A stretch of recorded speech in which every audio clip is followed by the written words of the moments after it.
Limited to college athletes. In high school, the Bishop Healing Crusaders took their 6-game win streak to Sergeant Bluff to take on the Warriors. Warriors no pushovers though. They enter at 7-4. We'll pick up set point in the second. Bishop Healing goes bump right into a Malia Hacker kill right there as they jump out to a 2-set lead. Match point here now for the Crusaders. Hacker, she's going to give it an effort here, but initially it's defended by the Warriors. Warriors then go for the kill, but Hacker's there for the block. And Bishop Healing takes this win in straight sets. We'll stay in the Metro as Sioux City East hosts South Sioux City in a bit of a border battle. Check this out. Serve bounces right back to the Cardinals, and Abby Aitken sends it home with the kill.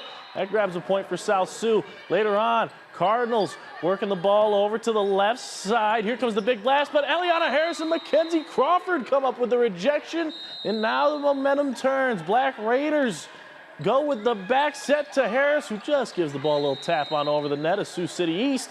They win 3-0.